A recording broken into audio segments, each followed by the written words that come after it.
Welcome to all of you. So today's topic is derivative of exponential and logarithmic function.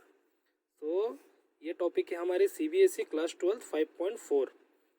तो जो CHSE का students है वो भी इसको देख सकते हैं. ओडिया मीडियम जो CHSE है, ऑलरेडी CHSE में ट्यूशन में मैंने ये कवर कर लिया था फर्स्ट चैप्टर में.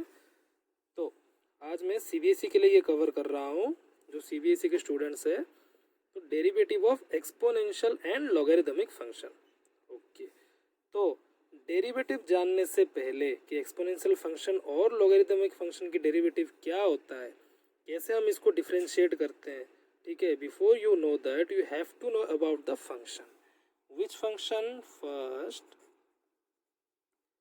Exponential function. Which function? Exponential function and logarithmic function. पहले हम फंक्शन के बारे में जानेंगे, उसके बाद हम इसकी डेरिवेटिव में चलेंगे, ठीक है, कि फंक्शन क्या है, उसकी कैरेक्टरिस्टिक्स क्या है, okay, all and graphical representation क्या है. अंडरस्टूड? बिना इसके जाने हम डेरिवेटिव में डायरेक्ट नहीं जा सकते हैं. ओके, चलो ठीक है. तो एक्सपोनेंशियल फंक्शन कहाँ से आया? तो आप लोग स्कूल में पढ़ा होगा एक्सपोनेंट्स. एक्सपोनेंट्स क्या होता है?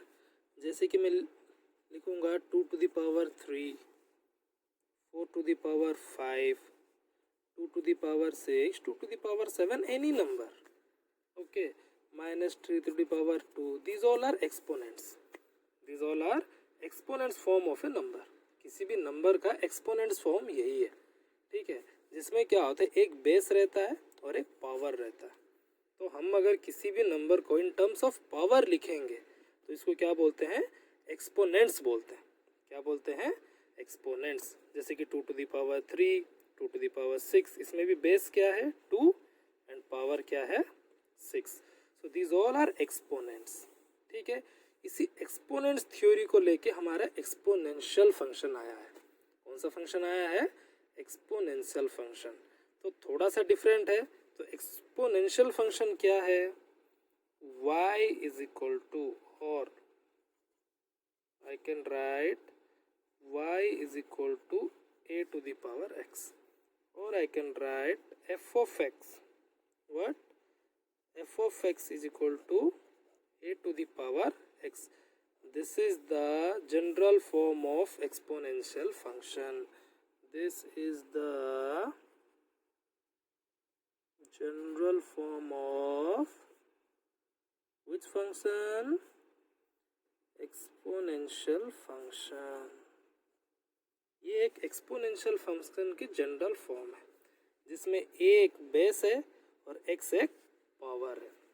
बट इसका भी कुछ कैरेक्टर है यहाँ पे, ठीक है. ये नॉर्मल एक्सपोनेंट्स की तरह नहीं होता exponential function. Understood? Exponential function के भी कुछ कैरेक्टरिस्टिक्स है. तो ये क्या है वो अभी हम पढ़ेंगे. तो एक्सपोनेंशियल फंक्शन में बी रिमेंबर, ये जो a, ये जो बेस होता है, ये ऑलवेज ग्रेटर देन 0 होगा. ऑलवेज ग्रेटर देन 0 होगा. And a is not equal to 1 होगा. Be remember it. क्यों ऐसा होगा मैं आपको बताऊंगा. ओके, a क्या होगा? हमेशा ग्रेटर देन 0 ही होगा. a का वैल्यू हमेशा ग्रेटर देन 0 होगा. जब तक a का वैल्यू ग्रेटर देन 0 नहीं हुआ तो हम इस फंक्शन को एक्सपोनेंशियल फंक्शन नहीं कह सकते. ओके, और a का value is greater than y0 हम जब इसका डेरिवेटिव और डेरिवेशन करेंगे तब मैं बताऊंगा. Okay, and a is not equal to 1. a कभी भी 1 नहीं होगा एक्सपोनेंशियल फंक्शन में, ठीक है.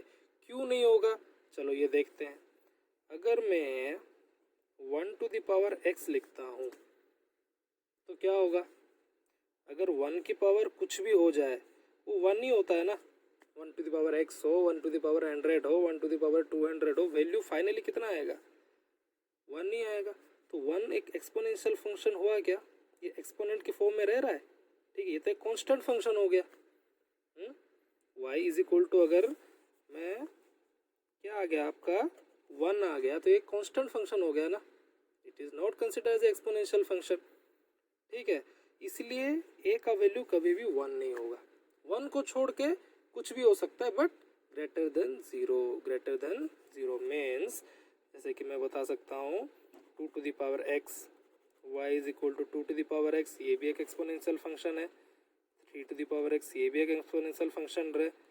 100 टू द पावर x ये भी एक एक्सपोनेंशियल फंक्शन है। जितना भी number two the power x है सारे एक एक्सपोनेंशियल फंक्शन है but which is greater than zero what a। ये सब नीचे का जो वैल्यू है क्या है, a का वैल्यू है। ये a हमेशा 0 से ग्रेटर होना चाहिए, 0 से ग्रेटर एंड 1 नहीं होना चाहिए। ओके अगर कोई मुझे पूछेगा -3 टू द पावर x एक एक्सपोनेंशियल फंक्शन है, टेल मी ये एक एक्सपोनेंशियल फंक्शन हो सकता है? This is not an exponential function, ये कभी भी एक एक्सपोनेंशियल फंक्शन नहीं होगा। क्यों? क्योंकि यहाँ पे a ग्रेटर देन ज़ीरो नहीं है, यह यहाँ पे लेस देन ज़ीरो है, 0 से कम वैल्यू है a का। समझ में आ गया? तो एक्सपोनेंशियल फंक्शन की जनरल फॉर्म कैसा रहता है? y is equal to a to the power x। So y is equal to 2 to the power x, ये भी एक्सपोनेंशियल फंक्शन होगा। y to the power 5 to the power x, ये सारे एक एक्सपोनेंशियल फंक्शन में कंसिडर किया जाएगा but 1 to the power x ये एक एक्सपोनेंशियल फंक्शन नहीं होगा। क्यों? क्योंकि 1 टू द पावर x 1 आ जाएगा, 1 एक कांस्टेंट फंक्शन है। अंडरस्टूड? तो कॉन्सेप्ट समझना बहुत ज़रूरी है। ओके तो आपको जनरल फॉर्म एंड ये कॉन्सेप्ट समझ में आ गया। चलो अब हम नेक्स्ट में चलते हैं। नेक्स्ट अभी हम क्या डिसाइड करेंगे, जैसे कि हमारे पास है y is equal to a to the power x और I can write f of x is equal to a to the power x। y जो है f ऑफ x वही है, तो मैं कुछ भी लिख सकता हूँ, y भी लिखूंगा तब भी सही होगा, f ऑफ x लिखूंगा तब भी सही होगा। तो please don't confuse in between y and f of x। So अगर मैं लिख रहा हूँ y is equal to a to the power x, तो इस फंक्शन की डोमेन क्या होगा? ऑलरेडी जो CBSE स्टूडेंट है उनको मैंने ट्यूशन में पढ़ाया है कि डोमेन क्या होता है। Domain is the all the value of x, all the value of x जो हम पुट करते हैं कोई भी फंक्शन में उसको डोमेन बोलते हैं। तो इस फंक्शन का डोमेन क्या हो सकता है? एनी रियल नंबर हो सकता है, एनी रियल नंबर हो सकता है। ठीक है बट तो इसकी जो डोमेन है वो क्या हो सकता है? एनी रियल नंबर, कोई भी एक रियल नंबर तुम ये कर लो इसकी डोमेन हो जाएगा। ओके जैसे कि मैं लिख सकता हूँ -infinity to infinity. Okay means all real number. Understood? Means all real number. Okay same. अभी रेंज क्या होगा इसका? Range means value of y, value of y। ठीक है हम x के जगह पे कोई वैल्यू पुट करेंगे और जो हमारी y का वैल्यू मिलेगा उसको क्या बोलेंगे? हम रेंज बोलेंगे। तो रेंज क्या होगा? रेंज क्या होगा? Only 0 to infinity. तुम्हें समझ में आ रहा है ना ये जो मैं कर रहा हूँ? इसको बोलते हैं open interval. Which interval? Open interval. Domain जो मैंने लिखा -infinity to infinity means -infinity और इन्फिनिटी के बीच में जितना भी रियल नंबर है सारे को सेटिस्फाई करेगा डोमेन। ओके बट इंक्लूडिंग नहीं है -इन्फिनिटी एंड इन्फिनिटी, इन दोनों को छोड़ के इन दोनों के बीच में जितना भी रियल नंबर है सबको सेटिस्फाई करेगा क्या? डोमेन। रेंज 0 और इन्फिनिटी को छोड़ के इन 0 और इन्फिनिटी के बीच में जितने भी रियल नंबर है सारे को सेटिस्फाई करेगा रेंज। दैट मीन्स एक चीज़ हमें क्या पता चलता है, जो रेंज है वो always a positive real number आएगा। कौन सा रियल नंबर आएगा my friend? Positive real number. ठीक है ये कैसा हो रहा है रेंज? चलो ट्राई करते हैं। जैसे कि y is equal to a to the power x है। ठीक है x की जगह पे आप कुछ भी डालो, सपोज करो x इज इक्वल टू 1 डालूंगा तो कितना आएगा? a to the power 1 a, positive real number हो गया।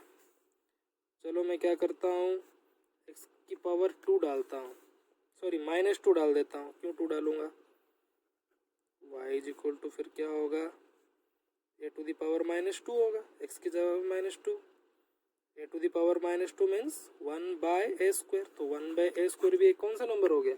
पॉजिटिव नंबर हो गया। तो तुम कुछ भी नंबर डाल दो x की जगह पे, any real number, the range, the value of y will always a positive real number. तो इसकी डोमेन समझ में आ गया my friend. Minus infinity to infinity means x की जगह पे आप ऑल रियल नंबर डाल सकते हो, ठीक है। और रेंज क्या आएगा, 0 टू इन्फिनिटी। रेंज क्या आएगा, 0 टू इन्फिनिटी। अंडरस्टूड? ओके, ये आपको समझ में आ गया। एक तो एक्सपोनेंशियल फंक्शन कैसे दिखता कैसा है, और दूसरा चीज एक्सपोनेंशियल फंक्शन क्या कि डोमेन एंड रेंज क्या है। अभी हम इसका देखेंगे ग्राफिकल रिप्रेजेंटेशन। क्या देखेंगे, ये बहुत इंपॉर्टेंट है।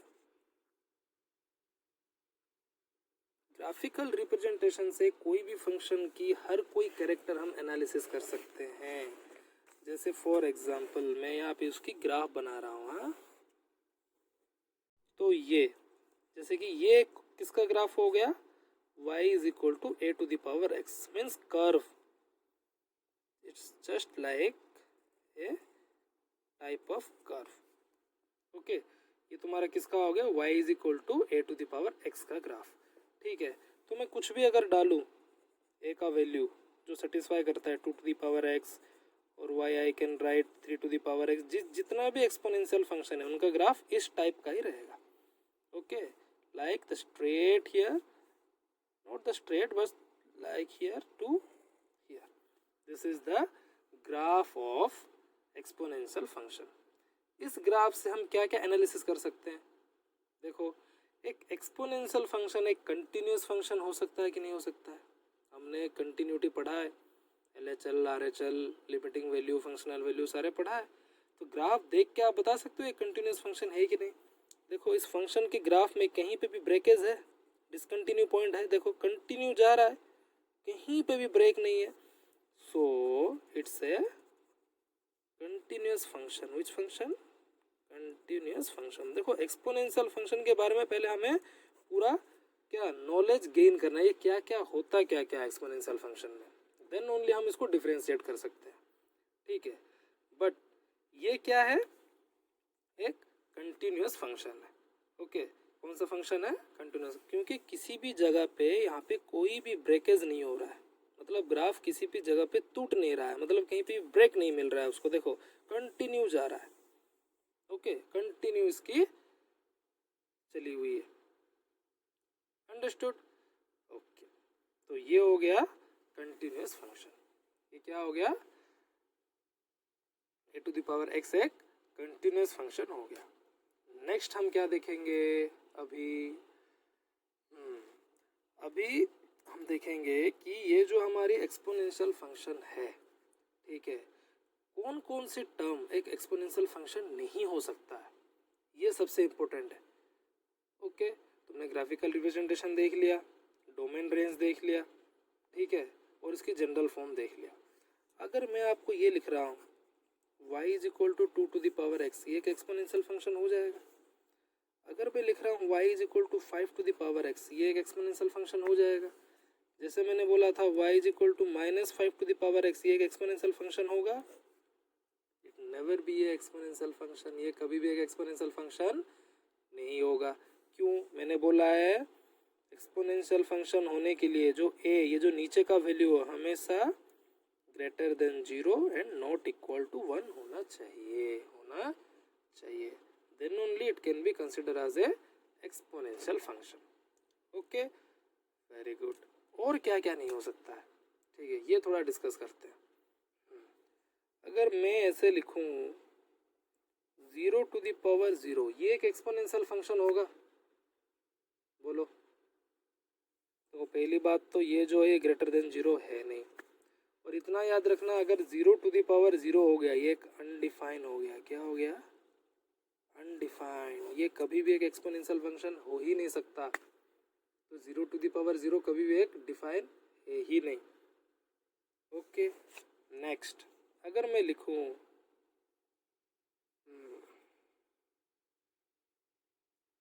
0 to the power -2, ये एक एक्सपोनेंशियल फंक्शन होगा। देखो, पहली बात ये 0 हो गया तो ये एक एक्सपोनेंशियल फंक्शन होगा ही नहीं।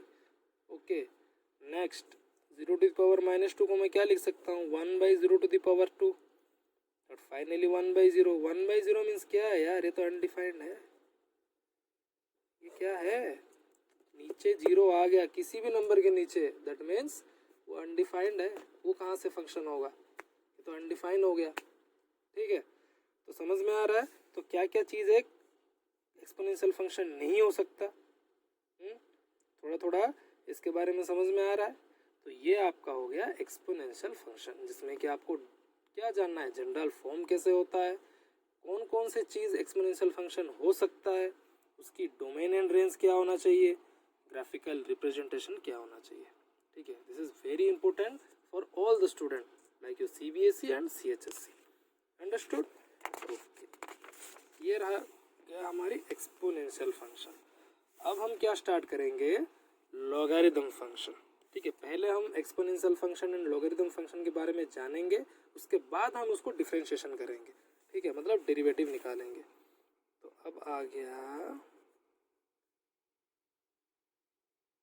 Logarithm function. ये क्या है भैया, सेकेंडरी थिंग। आप पूछोगे हम ये एक्सपोनेंशियल फंक्शन क्यों पढ़ रहे हैं, क्या यूज़ है। भाई एक्सपोनेंशियल फंक्शन की बहुत यूज़ है, तुम्हारी इकोनॉमिक्स में बहुत यूज़ होता है, statistics, growth statistics, decay statistics को निकालने में। ठीक है, कि मनी का ग्रोथ कैसे हो रहा है, एक्सपोनेंशियली हो रहा है या फिर डीके मतलब गिर रहा है या बढ़ रहा है, इसको जानने के लिए। ठीक है, मैथमेटिक्स में, स्टैटिस्टिक्स में यूज़ होता है, इकोनॉमिक्स में यूज़ होता है, बहुत सारी चीज़ में एक्सपोनेंशियल फंक्शन यूज़ होता है तुम्हारे डे टू डे लाइफ में। ठीक है, तो इसकी बहुत यूज़फुल चीज़ है। ओके, नेक्स्ट हम देखेंगे लॉगरिदम फंक्शन। कौन से फंक्शन, लॉगरिदम। लॉगरिदम फंक्शन जानने के लिए मैं पहले आपको बता दूं इसकी लॉगरिदम फंक्शन कैसे ये करते हैं, डिफाइन कैसे करते हैं। अगर मैं आपको बोलूं a to the power y is equal to x, a to the power y is equal to x means a is equal to any base, y means any power आप मान लो, और जिसका आंसर x आया हुआ है। एक normal से example देता हूँ, अगर मैं लिखता हूँ 2 to the power 3 is equal to 8। Logarithm क्यों आया पहले ये समझते हैं। ठीक है, फिर फंक्शन के बारे में पढ़ेंगे। देखो, जैसे कि मैं 8 को क्या लिख सकता हूँ, 2 to the power 3, 2 to the power 3 लिख सकता हूँ। ओके, वैसे ही मैं 9 को क्या लिख सकता हूँ, 3 to the power 2, 3 to the power 2 ऐसे लिख सकता हूँ। अगर मुझे कोई बोलेगा तो इस पावर को डिफाइन करो, इस पावर इज इक्वल टू क्या होगा, उसको मैं कैसे डिफाइन करूँगा। ठीक है, मैं तो 9 को 8 को डिफाइन कर रहा हूँ भाई, हाँ 8 क्या है, 2 to the power 3 है। 9 को भी डिफाइन कर सकता हूँ, हाँ 9 क्या है भाई, हाँ 3 to the power 2 9 है। बट मुझे कोई बोलेगा 3 इज इक्वल टू कितना है, इसको तो डिफाइन करो। इसको डिफाइन करने के लिए मीन्स बेसिकली आपकी पावर जो है, किसी भी एक्सपोनेंट्स का जो पावर को डिफाइन करने के लिए आपका क्या आ गया, लॉगरिदम आ गया। तो आपका 3 इज इक्वल टू क्या हो जाएगा, लॉग। देखो फॉर्मूला कैसे बनता है, 3 means power is equal to log base, sorry answer, answer क्या है 8, बेस क्या है जो है वो नीचे रहेगा, बेस जो है वो नीचे रहेगा। तो फॉर्मूला कैसे बना, power is equal to,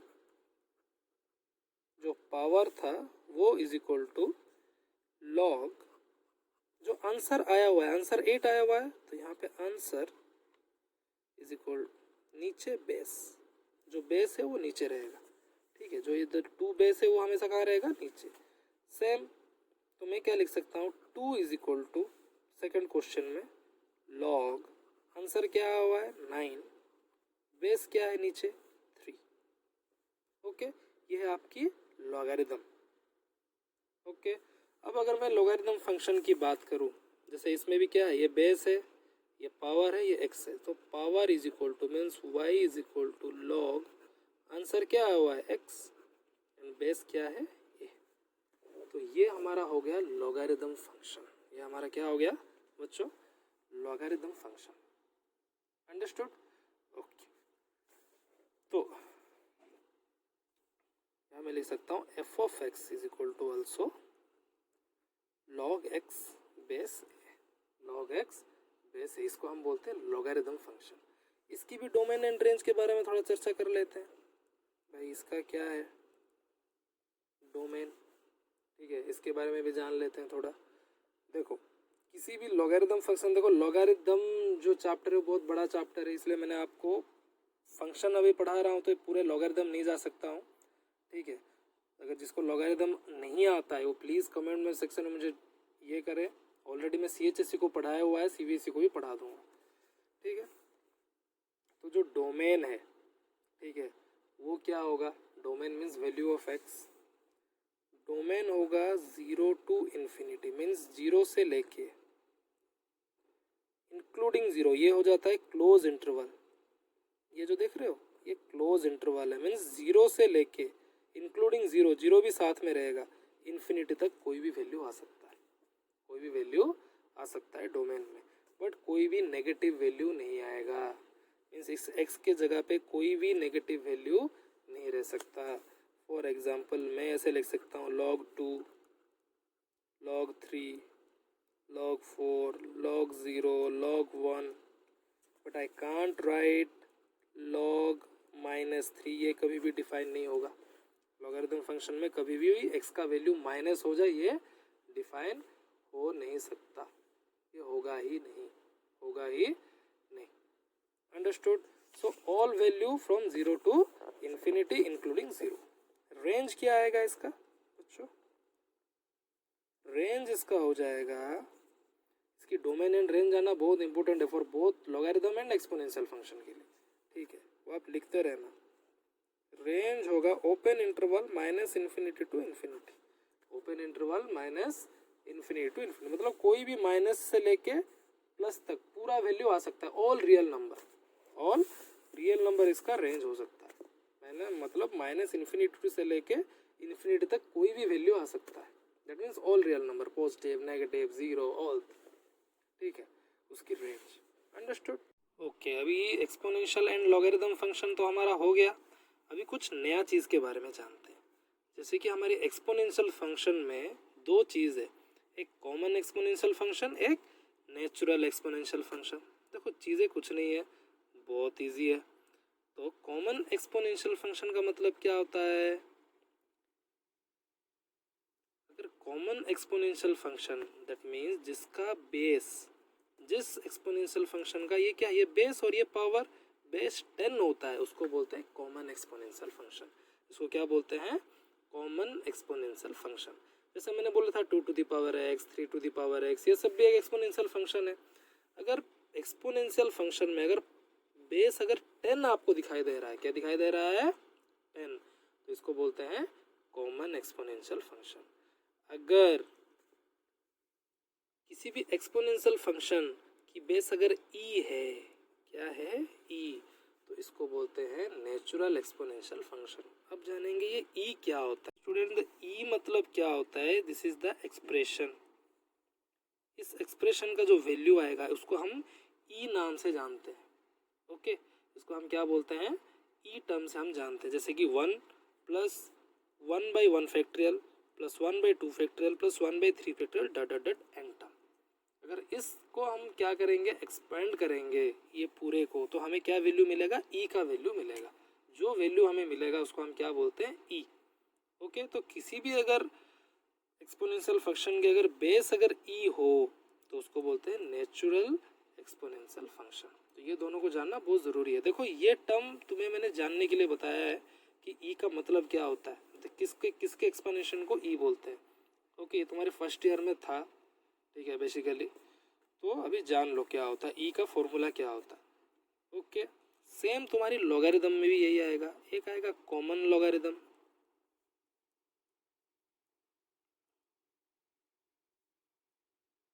common logarithm function, और एक क्या आएगा? नेचुरल। इसको हम एक्सपोनेंशियल लॉगरिदम फंक्शन भी बोलते हैं। जैसे कॉमन लॉगरिदम फंक्शन मतलब जिस लॉगरिदम फंक्शन का बेस अगर क्या हो गया? 10 हो गया, x लिख देते हैं यहाँ पे, बेस क्या हो गया? 10, तो इसको क्या बोलते हैं? कॉमन लॉगरिदम फंक्शन बोलते हैं। क्या बोलते हैं? Common logarithm function. पर जिस लॉगरिथम फंक्शन का बेस ई हो गया, क्या हो गया बच्चों, ई, तो हम इसको क्या बोलेंगे, नेचुरल लॉगरिथमिक फंक्शन बोलेंगे। क्या बोलेंगे, नेचुरल लॉगरिथमिक फंक्शन। ओके, सबका बिहेवियर कैरेक्टर सेम रहेगा बट नाम अलग अलग है। ओके, बेस 10 मतलब कॉमन, बेस ई मतलब नेचुरल, चाहे वो एक्सपोनेंशियल फंक्शन में हो चाहे वो लॉगरिथम फंक्शन में हो। अभी हम देखेंगे क्या, derivative of exponential function. Derivative of, देखो पहले तो हम exponential function and logarithm function को पूरा समझ जाओगे, ओके, देन तुम्हारी बहुत इजी रहेगा क्या, डेरिवेटिव समझना। ओके, इस नेचुरल लॉगरिथम फंक्शन को हम लॉन भी कहते हैं। क्या बोलते हैं, लॉन, LN। ओके, लॉग ई एक्स लिखने की जगह हम लॉन एक्स भी लिख सकते हैं। क्या लिख सकते हैं, लॉन एक्स। समझ में आएगा। बट कॉमन लॉगरिथम फंक्शन जिसकी बेस 10 है उसको हम कभी भी लॉन नहीं लिख सकते हैं। बी रिमेंबर, अगर तुम्हें कहीं पे भी ऐसे दिख रहा है लॉग एक्स, तो ये समझ लेना इसकी अगर बेस नहीं दिया गया है, नीचे नीचे कुछ भी बेस नहीं लिखा हुआ है, तो समझ लेना ये कॉमन लॉगरिथम फंक्शन है जिसकी बेस 10 ही है और कुछ भी नहीं हो सकता, 10 ही होगा। अगर तुम्हें कहीं पे ऐसे दिख रहा है लॉन एक्स, मतलब ये जान लेना कि एक नेचुरल लॉगरिथमिक फंक्शन है, उसकी बेस ई ही होगा। क्या होगा, ई होगा। तो डिफ्रेंशिएट करना जानना दोनों को, कि अगर लॉग एक्स लिखा हुआ है तो ये कॉमन है क्योंकि इसकी बेस 10 है। जब तक पर्टिकुलरली यहाँ पे 10 लिखा नहीं है तो तुम कंफ्यूज में पड़ जाओगे ना किस टाइप की फंक्शन है, ये नेचुरल है कॉमन है। अगर ओनली लॉग एक्स लिखा हुआ है तो ये जान लेना कि ये कॉमन लॉगरिथम फंक्शन है, इसकी बेस 10 ही होगा। अगर लॉन एक्स लिखा हुआ है, ठीक है, तो जान लेना कि ये नेचुरल लॉगरिथम फंक्शन है और इसकी बेस ई होगा। समझ में आ गया। ओके, अभी अगर हमारे पास है y is equal to A to the power X, तो हम इसको डेरिवेटिव करेंगे, डिफरेंशिएशन करेंगे dy by D X. So D by D x of A to the power X, तो याद रखना A to the power X और exponential function का डेरिवेटिव क्या है, A to the power X ln A to the power X ln A. ये होता है तुम्हारी किसकी, एक्सपोनेंशियल फंक्शन, किसकी, एक्सपोनेंशियल फंक्शन की डिफरेंशिएशन का फॉर्मूला। क्या फॉर्मूला है, D by D x of A to the power X की A to the power X ln A, A to the power X ln ए।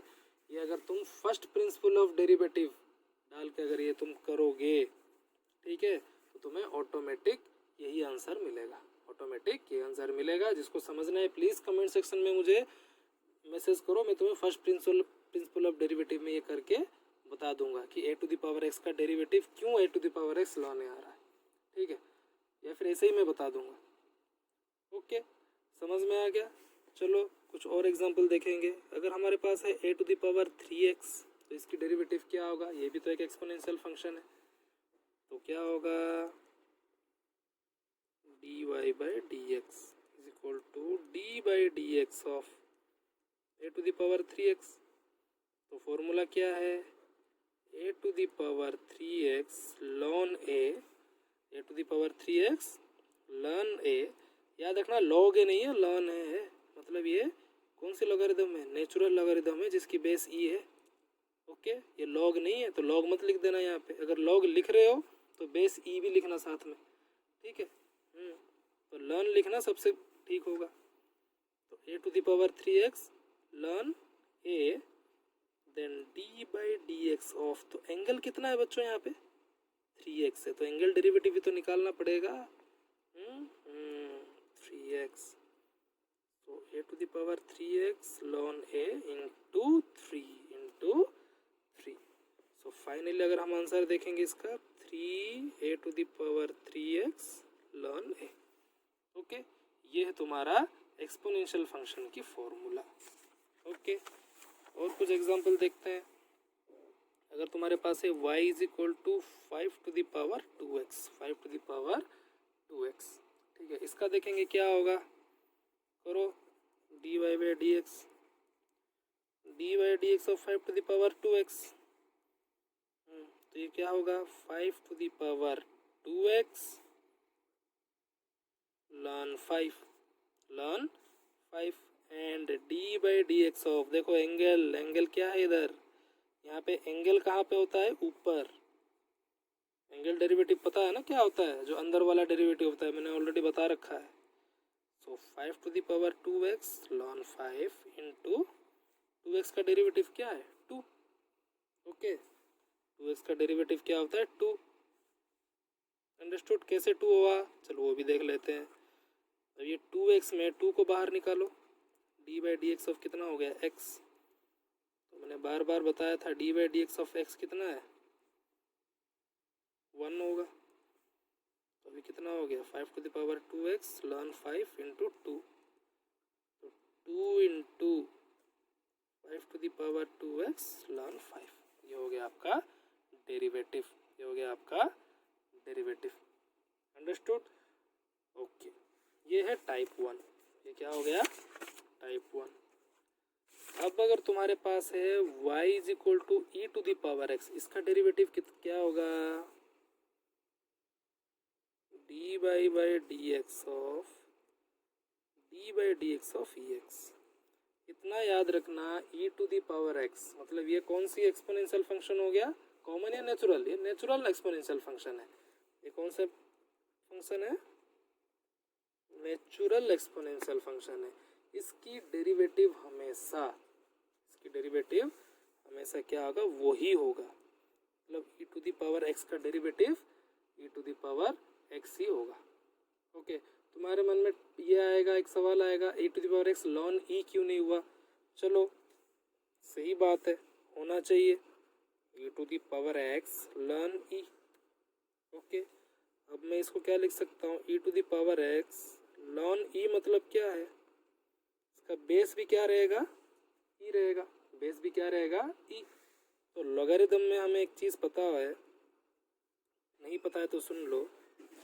अगर तुम्हारी बेस और ये दोनों अगर सेम है, अगर ये और ये दोनों सेम है, तो वैल्यू क्या हो जाता है 1 हो जाता है। क्या हो जाता है 1। ओके, अगर log e बेस e है तो वैल्यू क्या हो जाता है 1। तो e to the power x into 1 कितना हो गया e to the power x। तो e to the power x का डेरिवेटिव क्या e to the power x ही होता है। क्यों, तुम्हारे मन में आएगा तो ln e क्यों नहीं हो रहा है। ठीक है, देखो ln e हुआ, ln e मतलब क्या लिख सकते हैं, ln e बेस e, तो ln e बेस e कितना हो गया 1 हो गया। कितना हो गया 1। तो फाइनल कितना बचा e to the power x ही बचा। ठीक, सेम अगर मैं और एक एग्जांपल दूं e to the power 2x, ये क्या होगा, इसकी derivative d by D x of e to the power 2x is equal to क्या होगा e to the power 2x, मतलब जो था वही डेरिवेटिव निकला, but d by D x of only 2x, d by D x of 2x। So finally e to the power 2x into 2। समझ में आ गया, ये है तुम्हारे नेचुरल और ये तुम्हारी बेसिकली जो कॉमन एक्सपोनेंशियल फंक्शन की डिफरेंशिएशन। अभी लॉगरिथम फंक्शन की देखते हैं। y is equal to ln x, y is equal to अगर ln x है तो इसकी dy बाई डी एक्स क्या होगा 1 बाई एक्स। ये है फॉर्मूला, ये क्या है formula ln x। y is equal to क्या है ln x है, तो उसकी डिफरेंशिएशन। ओके, तो लॉगरिथम फंक्शन का डिफरेंशिएशन क्या हुआ 1 बाई एक्स। तो ये कौन से लॉगरिथम फंक्शन है, natural logarithmic function, natural logarithm function का डिफरेंशिएशन क्या हो गया 1 बाई एक्स। थोड़ा मोर एग्जांपल देखते हैं। अगर यहाँ पे अगर ln 2x हुआ तो क्या होगा dy by D x, D by D x of ln 2x 1 by 2x हो गया। जैसे यहाँ पे x था तो 1 बाई एक्स हुआ, 2x है तो 1 by 2x। Okay 1/2x D by D x of 2x, D by D x of 2x। तो बोलो 1/2x, 2x का डिफ्रेंशिएशन कितना है, 2 ही आएगा, तो 2/2x, 2/2x होगा। समझ में आ रहा है? तो यही है तुम्हारी logarithm function and exponential function. ये तो नेचुरल लॉगरिथम फंक्शन का मैंने डिफरेंशिएशन बोला, नेक्स्ट क्लास में बताऊंगा क्या कॉमन लॉगरिथम फंक्शन को कैसे डिफरेंशिएशन करते हैं। ओके।